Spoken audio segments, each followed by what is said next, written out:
Breaking news, Sony leaks the A7V. Canon wants to create the Porsche 911 of cameras, and Adobe's stock tanks for shocking reasons. I'll tell you all about it, but first I want to thank our sponsor, Squarespace. Squarespace is the start of something new for you. Squarespace.com/Tony helps you start not just a website, but an entire business. It can create a new you, a better portfolio, a better video reel, or whatever personal project or business idea you have in mind. Because Squarespace is not just a web host. Squarespace integrates with so many different applications. They have so many tools, including AI tools that help you figure out exactly what you need to do and put your best foot forward on the web.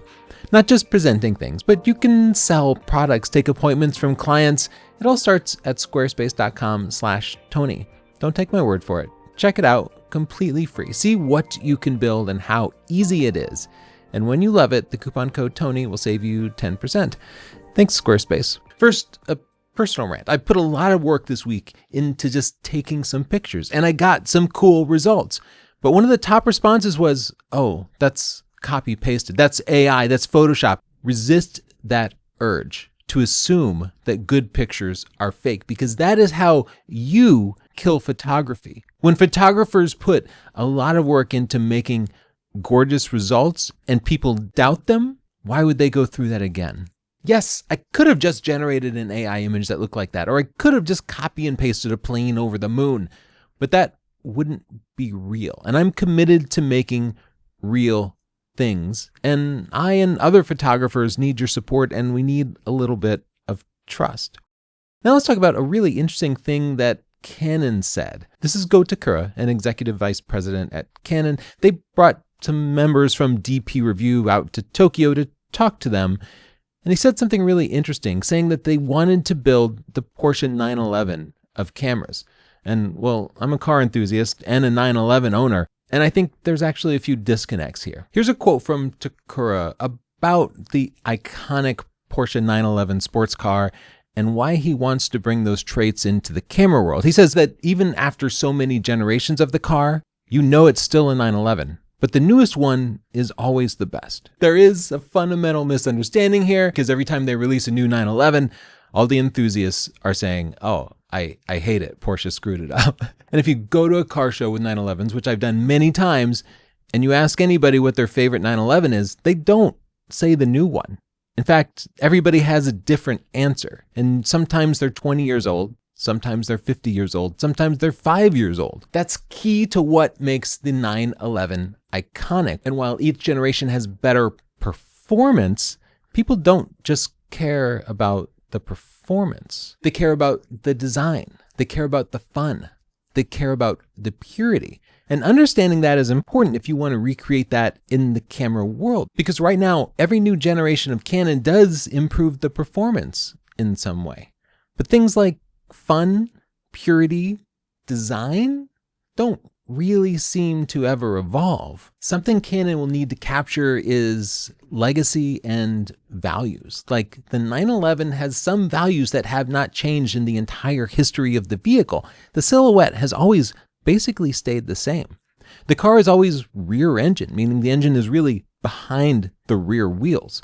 It has always had an inline-six gas-powered engine, and it always has a dumb, useless, way too small back seat. Look at this illustration of the silhouette of the 911 and how little it has changed in the entire history of the vehicle. By contrast, this is what Canon cameras have looked like over a long period of time. And okay, the last 2 or 3 have some family resemblance, but for the rest of the history, it's kind of been all over the place. There's also nothing unique in the design or silhouette of any of those cameras. Can you pick out which silhouette here is the Canon camera? It's that one in the lower left. And even if you did pick it out, nobody else would. And there's a great reason that all these cameras look almost identical. And that's because they're designed for function. And this shape is very functional for a camera, but the 911 is designed for form over function. And that's something that Canon, I think, is really going to grapple with.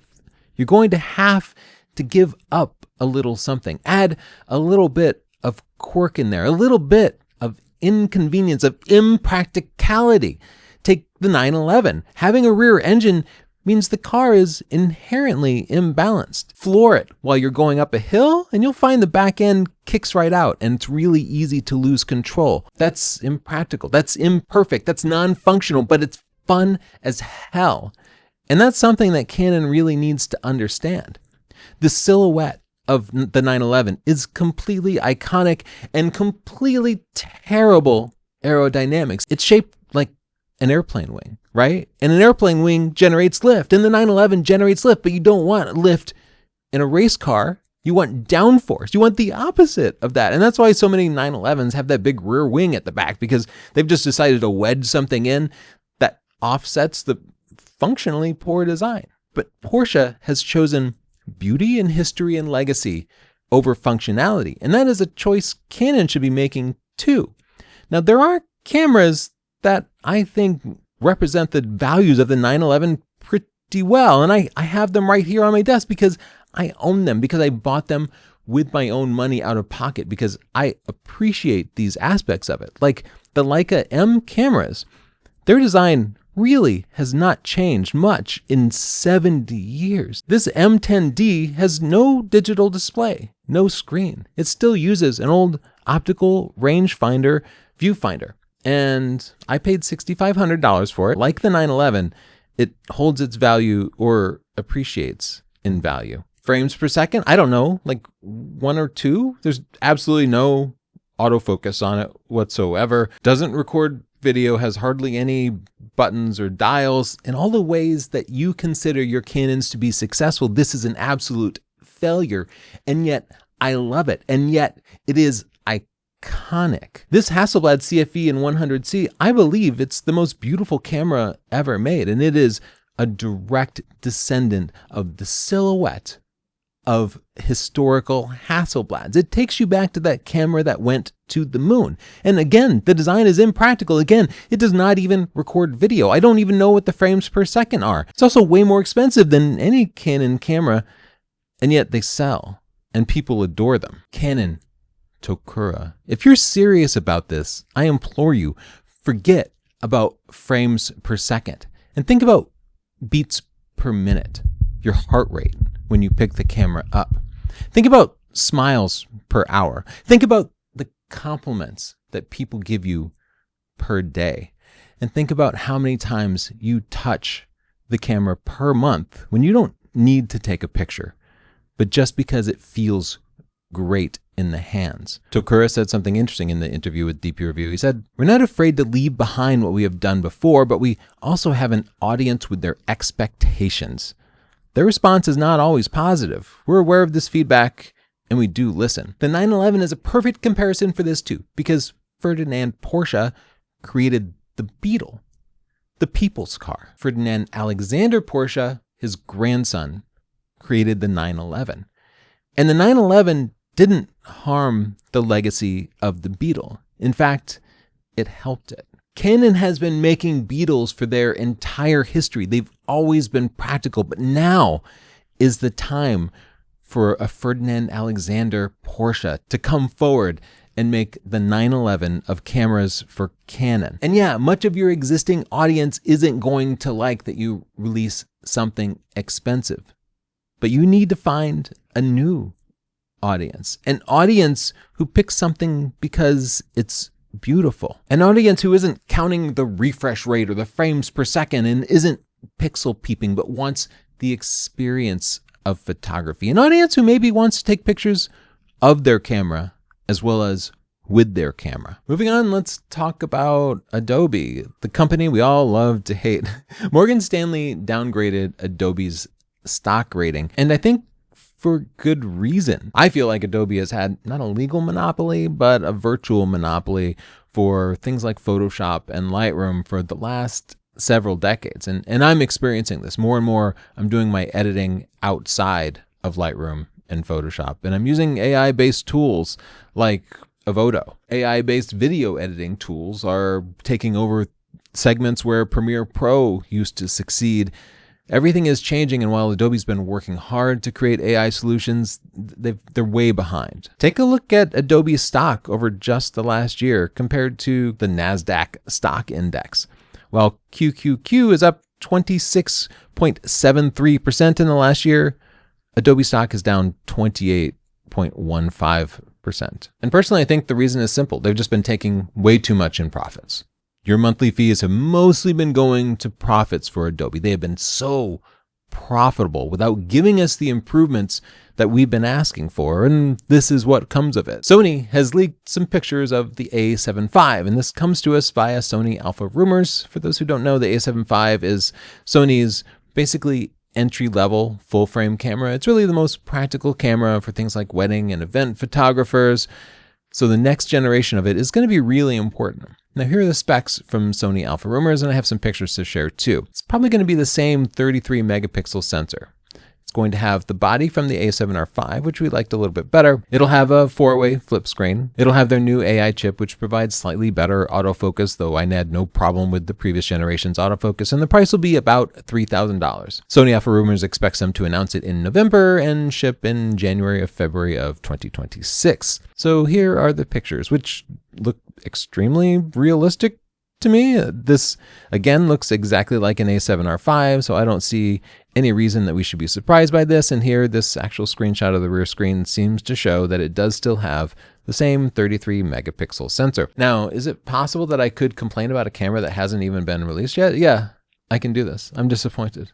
First, if it is that same sensor, that means the new camera also won't do 4K 60, which I think it was outrageous when the A7 IV was released, and it's even more ridiculous in 2025 or 2026. Like even the Canon R8 will do full width 4K 60, whereas it seems like the A7 V is still going to be cropped in for 4K 60. But so many shooters who buy this camera will need to shoot hybrid. And I film everything in 4K 60. Now I publish in 4K 60, but often I film in 4K 60 just so I have the option to slow it down 50%, to do a little bit of smooth slow motion, to stretch out B-roll and make sure I have coverage. It's a practical as well as aesthetic choice for me, and it's something I would really miss about the A7 V. Also, the only benefits mentioned are just the same stuff, right? Like better autofocus. There's so much opportunity for camera manufacturers to improve the software. Add security features like encrypting your files so somebody who steals your camera doesn't get access to all of your confidential or private files. Real-time online cellular backups. Anti-theft so you can walk through the streets without worrying about being robbed. I have a long list of things camera makers should be working on to compel us to buy the new generation, and yet it feels like we just keep getting the same things improved over and over again, even though nobody is struggling with the autofocus on the A7 IV. I also have to ask, will I get it early? Because I didn't get to see the RX1R Mark III early. By the way, I did decide to buy one because I did love it that much. They didn't give it to any reviewers. Instead, they waited until it was announced. And I wonder if Sony is doing the same thing. I wonder if we won't get to test it until it's already announced. You already leaked it. You might as well give your reviewers an opportunity to do a good review so that buyers have good information to make buying choices about making pre-orders when it does finally launch. So please do listen to that, Sony. Let me know in the comments below what you think. Should Canon try to make a high-end, unique form over function camera? Are you excited about the Sony A75? Are you glad that Adobe is failing, or do you think they deserve another chance? And don't forget to check out my sponsor, Squarespace. Start at squarespace.com/Tony. When you have a business idea, a personal project, or you just want to make yourself and your work look great. I love my portfolio at northrupphotography.com, and I've been updating it a lot lately because I've been shooting a lot lately. And my work there looks so much better than my work on Instagram does. When I'm looking at a full big monitor, the pictures fill up the screen. And when I pick up my phone and I scroll through it, the pictures fill up that format too. There's no ads. There's no other social media accounts that Instagram is trying to lure people away to. There's no distractions. It is where my best work lives, and it makes me look good as a photographer. And if you want that, or you just want to start a new business or personal project, Check out what Squarespace has to offer, because it's more than a web hoster. They help you build your business, your persona. Start at squarespace.com/Tony and get a free trial. Check it out. No credit card required. When you love it, the coupon code Tony will get you 10% off. Thanks, Squarespace. Bye.